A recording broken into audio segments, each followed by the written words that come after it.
Magandang umaga uli ang kapatid. Tayo po ay namangalap po sa ating mensahe po sa mga pong ito. Ang ating po mensahe po, ito po sa suliranin ng pagsisinungaling. Ano po? Siguro lahat tayo sa building na ito, lahat tayo ng sinungaling na. Pag sinabi natin hindi pa tayo nagsinungaling, nagsisinungaling ka. Sa lahat ng mga tao, kahit po sa balaksalatan, kahit po yung mga tapat na tao ng Diyos, sila po yung nagkasala ng pagsisinungaling. Kaya lang makikita natin, ito po isang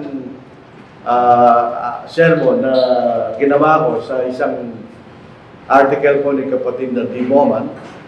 Si D. Bowman, siya po ay elder at mangaral po ng Southside Church of Christ sa may Pasadena, Texas. Hindi ko alam, mabuhay pa siya. Dahil ito po, ang article na ito ay noong 1971. So, in 1971, ang context mo ng article na ito na po, doon sa tinatar, Houston Post, hindi ko alam kung umiiral pa ang diary na yan. Pero ito po ay noong June 4, 1971. So, kung sa edad ko po noon, ako 10 taon pa lang, wala ka akong kamuang-muwak. Sabi po rito, di Bowman. Coincidentally, the Houston Post, in its June 4, 1971 issue, carried a review of the day America told the truth. A new book by J. Walter Thompson, advertising executive Peter Kim, and his associate James Patterson. So sila po yung author ng aklat na yan. It is an astonishing look at the morals of our people. Hindi po ito Pilipino na po, ito yung American context. The picture is not pretty. For instance, 91% of Americans lie regularly. So majority po yan. 40% of the people interviewed admitted to having lied on job applications. Hindi ko alam kung nangyari pa ngayon yan dahil mahirap magsinungaling ngayon. 62% think there is nothing morally wrong with the affairs they're having. And get this, 13% of the people have had an affair with a fellow worker. And 26% have shoplifted. What a sad description of our times. How deplorable that people have such little regard for truth, such little respect for morality. Can you believe that? Ito yung sabi ni D. Bowman. Ito yung bahagi po ng article na nabasa ko tungkol sa pagsisinungaling. So, ito po ay isang papakita, yun po ang kalat ha. The day America told the truth, yung sabihin.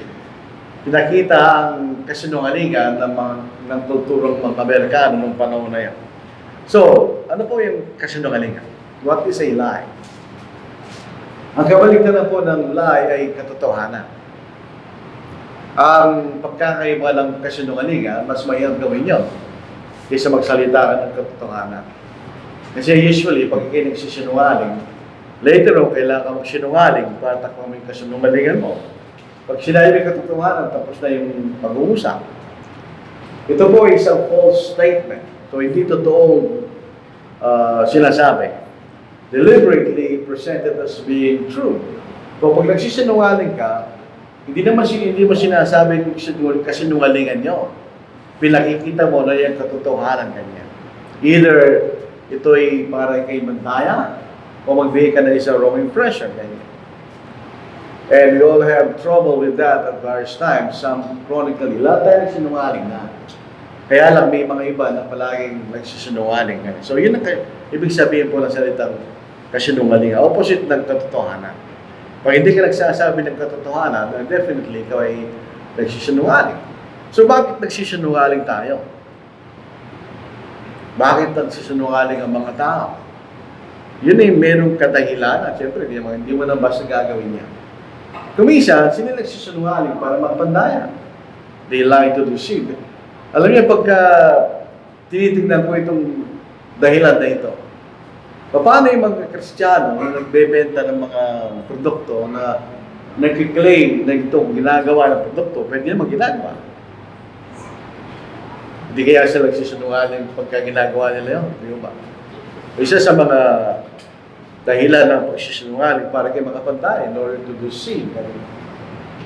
Dito po sa Psalm chapter 50 verse 19, you give your mouth to evil and your tongue frames deceit. Ganyan. So, minsan pag nagsisinungaling ka para kamandaya, yun isang dahilan ng pagsisinungaling. Sa Tagalog, ibinibigay mo sa iyong bibig ang malayang paghahari ng kasamaan at ang iyong dila ay kumatata ng pandaraya. Ganyan. So, minsan tayo nagsisinungaling para makapandaya. Kaya inisip ko po yung dagdag tayo po ay na-involve sa isang pagbebenta na nagka-claim na itong ginagawa, pero actually, walang science doon. Napakarami pagtutukan ng ganun, di ba? Dahil hindi kaya tayo nagsisinungaling pagka ganun, tayo po ay nagbibigay ng pandaraya pag ginagawa po natin yun. Number 2, they allow to escape responsibility. Nagsisinungaling sila para makatakas sa dapat nilang gawin. Minsan, pagka ka nagtatrabaho sa isang kumpay, kaya tinatawad, na magbibigyan ng dahilan, hindi totoo. Para hindi ka lang magtrabaho sa oras na yun. Dito po sa Luke chapter 14 verse 18. Ito po isang invitation sa isang piging. At sa mga inimbita na mahalagang tao, nagbigay sila ng mga dahilan. Which by influence, hindi totoo. But they all with one accord began to make excuses. Bigla sila nagkaroon ng dahilan pa hindi pumunta. The first said to him, I have bought a piece of ground and I must go and see it. I ask you to have me excuse. Muma kung totoo man yun, meron pa rin halong kasinungalingan nyo. Dahil pwede mo lang gawin yan sa ibang araw, di ba? Pero sinasabi mo yun para hindi ka lang makapunta. So minsan, nagsisinungaling tayo sa ganung dahilan just to escape responsibility. Ayaw natin gawin, dapat natin gawin sa Tagalog. Ngunit sila lahat pareho nagsimulang magdahilan. Sinabi ng una sa kanya, bumili ako ng isang bukid at kailangan kong umalis at tingnan nyo. Hiniling ko sa iyo na kapag paumanihan mo ako kanya. So nagbibigay lang silang dahilan na hindi pumunta. So yung dahilan, hindi talaga dahilan, pwede lang gawin sa ibang araw. Pero nagsisinungaling siya na kailangan nilang gawin sa araw na yun.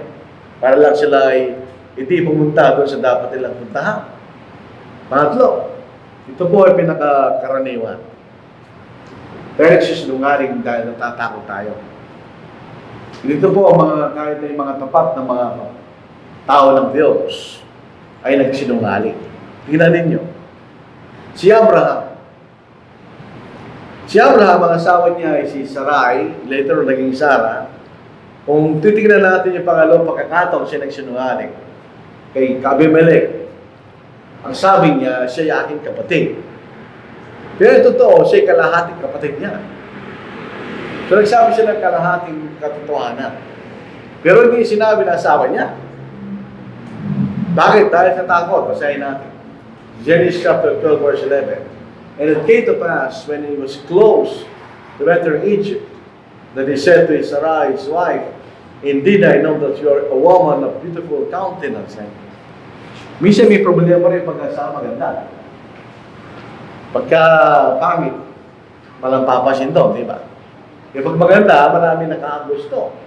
So ang takot ni Abraham sa panahon na yun, pag nakita siya ng mga taga-Egypt at magustuhan siya Sarai, papatayin siya. Kailangan tayo magsinungaling. Therefore, it will happen when the Egyptians see you, that they will say, this is his wife. And they will kill me. But they will let you live. Siyempre, gusto na rin si Sarai. Please say you are my sister, that it may well be with me for your sake, and that I may live because of you. So ito yung Abraham, na tapat na alagad ng Diyos. Siya lamang tinawag na kaibigan ng Diyos dahil siya'y naging tapat sa Diyos. Pero sinungaling siya. 2 beses.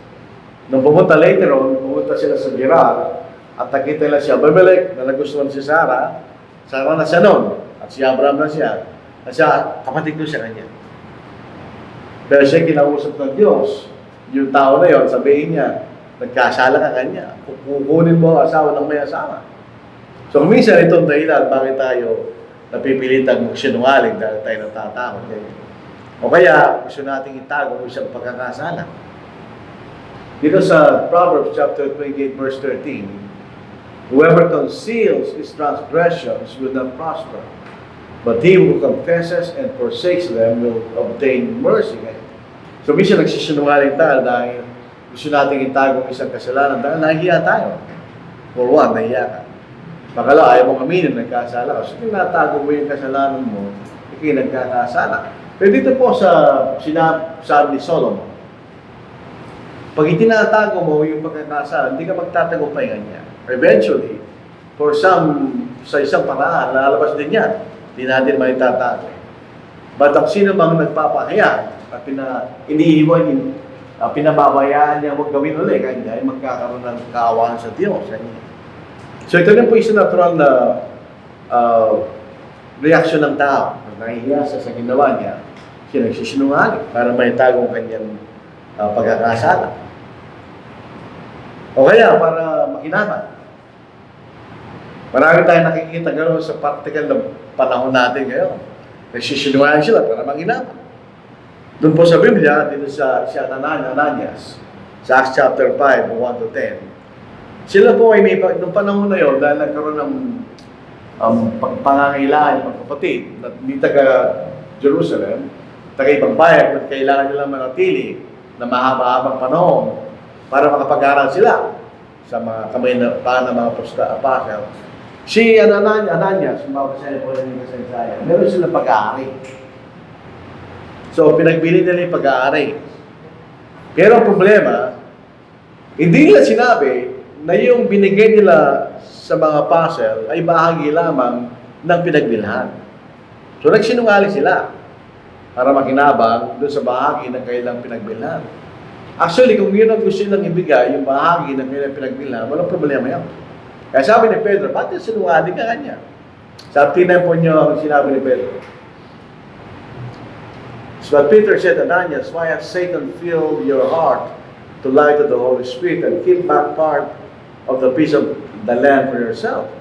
While it remained, was it not your own? Hindi mo naman kailangan pagbili. Kung ayaw mong pagbili, ibig sabihin nun. Pagkatapos, and after it was sold, was it not in your own control? Hindi naman namin pinipilit na bigyan mo lahat. Kung yung bahagi lang gusto ibigay, ayon sa pawas of the Pedro, walang problema yung kanya. Bakit kailangan mong sinungaling? Why have you concealed this faith in your heart? You have not lied to men, but to God. So sila nagsinungaling para makinabang. May sila pinatay ng Diyos. Ito po yung pagkakataon sa Biblia na pinatay ng Diyos na nagkasala on the spot. Si Sapphira, meron siya pagkakataon sabihin totoo. Hindi niya nalalaman yung nangyari doon sa asawa niya, hindi alam. So, kanya okay na. So, sinamatay din. Dahil nagsinungaling siya. So, ito ay isang dahilan ba't tayo ay nagsisinungaling. Ano ang panganib ng tinatago natin ng kasalanan? Pag itinatago mo kasalanan, wala mo nagkasala ka, di ba? Hiding sin prevents one from prospering spiritually dahil meron ng kasalanan dapat hingin ng tawa, hindi mo pinangingin ng tawa. Pangalawa, pinatitigas niya yung puso mo. Sabihin, eventually, pagka hindi mo pinagsisihan ng kasalanan, tinatago mo, tumitigas ang puso mo. Hindi mo na kinikilala yung bilang kasalanan. At yun maglilid sa paparusahan later on, disaster. O kaya, taginahan po natin, hindi natin may tatago yun sa Diyos. Sinasabi ng Biblia, lahat ay mahahayag sa Diyos doon po sa Judgment Day. At pangapat, kung itong kasalanan na ito'y ginawa mo na meron kang kasama, hindi sikreto yun. Mas madaling hawakan ng sikreto kung ikaw lang. Pero kung may kasama ka sa pagkakasala, paano kung binunyag niya yun? Binunyag din yung pagkakasala na yun. So eventually, hindi natin maitatago ang kasalanan, kailan. So, walang kwentang itago mo yan, o mabuti pa, ipahayag mo kung tayo may nagkasala. O kaya, para sa talang tao. Ito ang pinakamahirap na dahilan ng pagkakasala. You lie in order to hurt someone. Nagsisinungaling ka para makaganti, o kaya masaktan ng mga tao na kinabobotan, etc. Dito po sa Biblia, may halimbawa. Ito po si Joseph na matipuno at magandang lalaki. Siya binenta ng kanyang mga kapatid at napunta sa lupay ng Egypto. At dahil siya pinagpala ng Diyos, siya po inilagay sa isang tahanan na siya ginawang pangalawang makapangyarihan ng kanyang Panginoon. Ang problema lang, dahil siya'y matipuno at magandang lalaki, siya'y pinagnanasaan ng kanyang asawa ng kanyang Panginoon. Araw-araw sinasabi niya, subigan mo ang kanya. Pero hindi pumayag si Jose dahil siya'y matuwid. So dito basahin natin. That she told them to the men of her house and spoke to them, saying, See, he has brought in to us a Hebrew to mock us. He came in to me to lie with me, and I cried out with a loud voice. Baliktad yun. Ito yung isang karakteristik ng nagsisinungaling. Binabaliktad mo yung totoong nangyayari. Para palintawan mo na kay biktima, at yung isang offender, pinaliktad niya, di ba? And it happened when he heard that I lifted my voice and cried out, that he left his garment with me and fled and went outside. So she kept his garment with her until his master came home. So ang nangyari dyan, yung sinabi niya kay Jose, nasipigan, hindi pumayag si Jose, tumakbo siya. Kung tumakbo si Jose, nahagip niya yung kanyang damit, so nahubad si Jose. Yung panloob na damit lang ang natira. So hawak-hawak ngayon nung asawa ni Potiphar, ang damit ni Jose. Then she spoke to him with words like this, saying, The Hebrew servant whom you brought to us came in to me to mock me. So binaliktad niya yung sitwasyon at nabilago si Jose. So minsan, kaya nagsisinungaling yun ang ating gustong gawin towards someone. Pinapalitaw na ikaw ang biktima at yung tao yan ang offender, but actually hindi. Kaya sa larangan po ng relihiyon, may mga nagsisinungaling. Doon po sa paligid natin, lalo na yung tinatawag ng mga miracle something, niloloko nila yung mga tao. Sabi niya, paggagalingin namin kayo, etc., hindi naman totoo yan. So, ganun din po sa larangan ng pananampalataya. Kahit itong panahon ng mga apostol, meron gano'n. For such are false apostles, deceitful workers, transforming themselves into the apostles of Christ. And no wonder, for Satan himself transforms himself into an angel of light. Therefore, it is no great thing if his ministers also transform themselves into ministers of righteousness, whose end will be according to their works. So, sa lahat ng ating nagiging sa paligid, may tao may mga TV evangelist kanya na parang kumakanta-kanta, tapos magpapakita lang yung mala, tapos hingin ng pera. Ay, kita mo, send money kanya to this, sa ganitong bangko, etc. So, sila nagsisinungaling. At ito'y sa larangan ng pananampalataya. So, yun ay nakikita po natin yan. Ito ang pinakamahirap natin i-detect. Natulad po sa panahon ng ating Panginoon. Ito ba pariseo at pariskriba kanya? Who to you, scribes and Pharisees, hypocrites, for you are like whitewashed tombs, which indeed appear beautiful outwardly, but inside are full of dead men's bones and all uncleanness.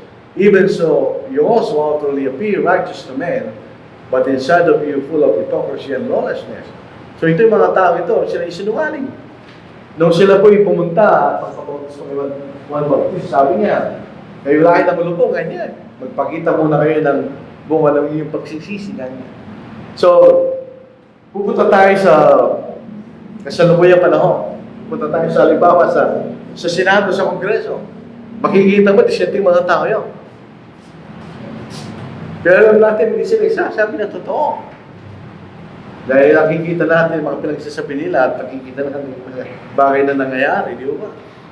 So ito pinakamahirap na makita pag gano'n lang sinungaling. May iba pang uri ng pagsisinungaling. May nagsisinungaling na pinakikita niya na siya'y mas magaling kaysa sa kanyang tatunay na kalagayan. May pagsisinungaling yun. Pangalawa, minsan, nagsisinungaling ka para sirain ng isang tao na pinupuri dahil nainggit ka sa kanya. Pangatlo, para mailipat ang suspisyon sa iba. Pangatlo, para magkalat ng chismis. O kaya, kung ikay nasa opisina at gusto mo promote para maulang sa linya. Pangapat, ito ang pinakamahirap na kasinungalingan. Pag ikay nagsisinungaling sa sarili mo, tungkol sa sarili mo. pinaniniwalaan mo lang yung sarili kasinungalingan, pinakamahirap niya. Yun ay pinakasatel dahil hindi mo nakikita yan, hindi nakikita ng iba, pero yun ay pandarayan sa iyong sarili. Nagsisinungaling sa sarili mo tungkol sa sarili mo. So, yun po yung uri ng kasinungalingan. Ngayon, ang kasinungalingan, ang mga sinungaling, ay may kaparusahan. Ang pagsisinungaling ay hindi katanggap-tanggap sa Diyos. So, Proverbs chapter 12, verse 22, lying lips are an abomination to the Lord, but those who deal truthfully are His delight. So, pag sinungaling na lalabi ka niya, ay karabag-tumal sa Panginoon. So, hindi tayo tatanggapin ng Panginoon pag tayo nagsisinungaling. Mga sinungaling labi sa Panginoon ay kasuklam-suklam, ngunit ang gumagawa ng may katotohanan ay kanyang kinalulugdan kayo. So, ang kasinungalingan po ay kasuklam-suklam sa Diyos. Lahat ng sinungaling ay parurusahan ng Diyos. A false witness will not go unpunished, and who speaks lies will not escape. Sa Revelation 21 verse 8, but the cowardly, unbelieving, abominable, murderers, sexually immoral, sorcerers, idolaters, and all liars, yung all liars, shall have their part in the lake which burns with fire and brimstone, which is the second death. So, tayo papaparusahan sa impyerno pag tayo ay nagsisinungaling. The Psalm 101 verse 7, no one who practices deceit will dwell in my house. No one who speaks falsely will stand in my presence. So, hindi tayo tatanggapin ng Panginoon kung tayo po nagsisinungaling. At meron pa pala ang Panginoon laban sa mga nagsisinungaling. Tayo po ay Kristiyano na. Tayo nalinisan na ng dugo ng Panginoon. Therefore, putting away lying, let each one of you speak truth with his neighbor, for we are members of one another. So, inutusan tayo na huwag na tayo magsinungaling sa isa't isa. Sabihin natin ang katotohanan sa bawat isa. Sa Colossians 3:9, do not lie to one another, since you have put off the old man with his deeds. So yung pagsisinungaling, kasama ng dating pagkatao natin yun. 1 Peter 3:10, for he who would love life and see good days, let him refrain his tongue from evil and his lips from speaking deceit. Gusto natin maging maligaya ang buhay natin, kaya sabi ng Panginoon, huwag tayo sinungaling. So, panguli, lahat ng kasinungalingan ay maahayag. Hindi natin maitatago yan. Dito po sa Ecclesiastes 12 verse 14, for God will bring every work into judgment, including every secret thing, whether good or evil. So, may katapusan yung sikreto. Yun ihahayag sa uling araw. Sa Luke chapter 8 verse 17, for nothing is secret that will not be revealed, nor anything hidden that will not be made known and come to light. Kailan hindi sinabi ng Panginoon? Minsan lalabas lang sa katotohanan, hindi mo inaasahan. Pero definitely kanya, lahat ng inililihim ay maahayag. So Numbers chapter 32 verse 23. But if you do not do so, kung di ka magsisisi, sabi ni Moses, then take note. You have sinned against the Lord. And be sure, your sin will find you out. So, ibig sabihin, dating araw, lalantatin niya kanya, yung kasalanan mo, hindi ka magsisisi, sabi ni Moses sa bansang Israel. So, Proverbs chapter 28, verse 13, whoever conceals their sins does not prosper, but the one who confesses and renounces them finds mercy. So, hindi natin maitatago yan. So, kung tayo magkamali, ang Diyos ay mayroong panahon sa mga nagsisinungaling.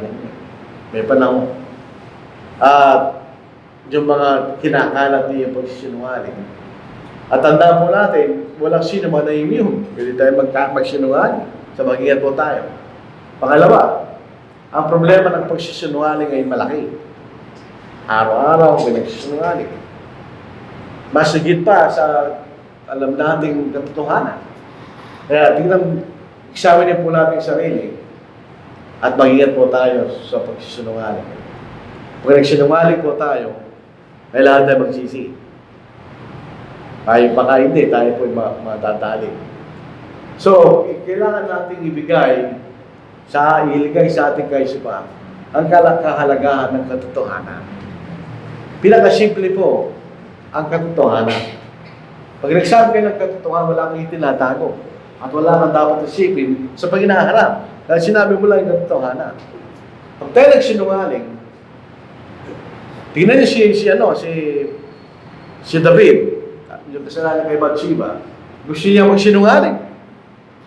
Na yung ama, yung dinadala ni Bathsheba, ay siya asawa niya. Ngayon, hindi nagtagumpay yung kanyang pagsisinungaling. So, anong nangyari kay David? Pinatay ni si Uriah. So, ibig kailangan nating ibigay ang kahalagahan ng katotohanan. At turuan po natin ng ating mga anak na ang lahat ng kasinungalingan ay kasalanan. At ikintal po natin sa kanilang kaisipan kung ano lamang yung katotohanan. Lalo sa mga bata, pagka tingnan niyo yung mga magulang, napaniwala nila na may Santa Claus. Hanggang mahabang panahon, pinaniniwalaan mo yun na may Santa Claus. Hindi na po totoo yun. Pagdating na, nag-discover mo, wala lang pala Santa Claus. Ha? So, kailangan nating ipakita sa ating mga anak ang kahalagahan ng katotohanan. Ba't tinasabi, bakit natin sineshare mo yan? Lahat tayo nagsisinungaling. From time to time, maaari tayo magsinungaling. Huwag naman sana mangyari na palagi tayo nagsisinungaling. Dahil pagkagano ng kalagayan natin, medyo mahirap ang kalagayan natin sa Diyos. Kung nagkasala tayo, ang kailangan lang natin gawin ay magsisi tayo. Hindi natin pwedeng itago yun dahil ang Diyos ang lahat ng mga bagay na nangyayari sa mundo ito. So ito po ang ating mensahe po sa mga ito. Maraming salamat po.